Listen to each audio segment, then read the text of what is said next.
All right, 7:18 right now. Okay, so no matter how prepared you think you are for a natural disaster, you know mistakes can cost you big. Yeah, up next we're going to talk to an expert on how to avoid disasters when they hit. All right, well, from flash floods to wildfires, natural disasters can happen anywhere in Las Vegas. It's important to be prepared. Fox 5's John Davkovich is live in studio with more on the critical decisions that could cost you your life in a natural disaster. Hey, John. Yeah, Jason, it's one of those things that just split seconds can really be the difference between life and death. This morning joining us, journalist and author of the book called The Fire Outside My Window, Sandra Millers Younger. She's joining us with some tips because you have been through this. You lived through one of the biggest wildfires in California history, correct? Now, how prepared were you at that point?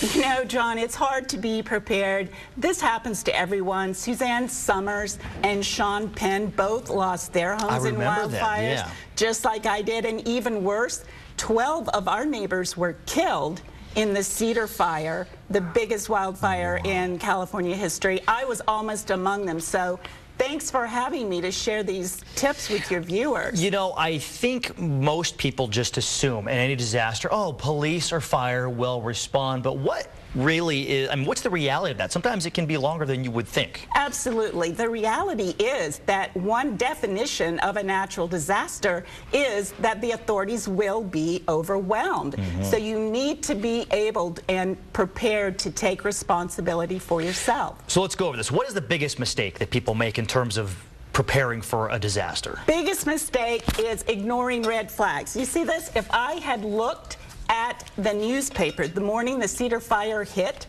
I would have known that fire danger that day was critical, but I didn't. I was oblivious, and the next thing I knew, my house was gone, my neighborhood was gone, and my neighbors had been killed. Wow. So what are the other mistakes then that people make? A second mistake is failing to prepare.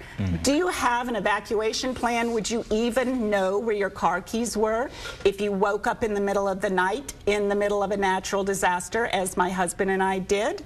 That's a problem. How many people come home and just put their keys on the kitchen table or somewhere and they're off doing stuff? You need to know where they are. Now, what about a third thing? What's a third mistake people make? The third thing, we're in Vegas, so don't roll the dice on your life.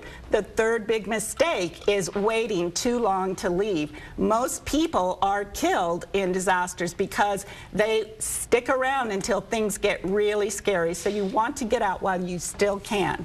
So what are your tips then? What are the things we can do to make sure we're not a victim of something like this? I have 4 tips. It's called the LIVE formula for surviving a natural disaster. L, listen to your gut. If you feel like you're in danger, you probably are and should act accordingly.